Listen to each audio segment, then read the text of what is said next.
And they said during the Tara practice, in the first contemplation, the one that you're doing in the front generation, the single-pointed concentration is on Tara's wisdom. How does this contemplation differ from when Tara absorbs in you at the end of the sadhana and you meditate on emptiness then? Okay?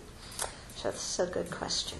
So first of all, during the first contemplation, it says to think that you are receiving all of Tara's wisdom, the different kinds of wisdom that Tara has.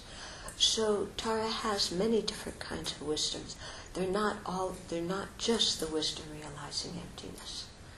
Okay? She has the wisdom realizing impermanence. Okay? There's different kinds of wisdom.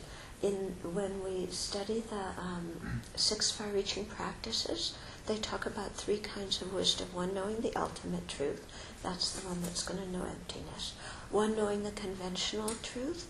So that one knows how causes and conditions function, how karma functions. That one will also know impermanence. That wisdom will know that the nature of samsara is dukkha, is suffering. Okay, so all these kinds of wisdoms. And then the third wisdom is the wisdom that knows how to benefit sentient beings. Okay?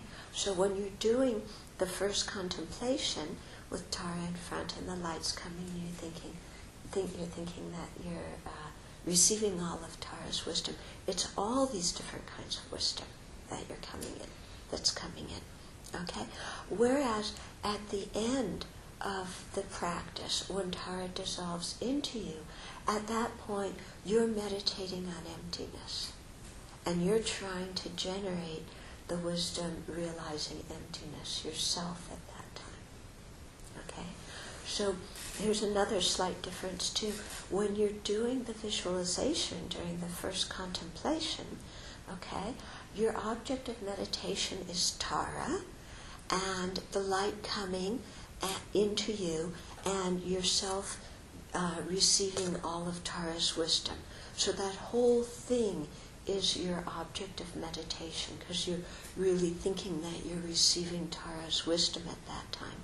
Of course, that contemplation can lead you into a meditation on emptiness or on impermanence or on the wisdom of benefiting sentient beings.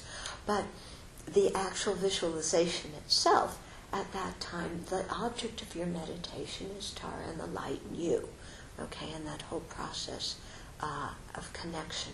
Whereas when Tara absorbs into you at the end of the sadhana, okay, then you're really going to meditate on your own emptiness and the emptiness of Tara.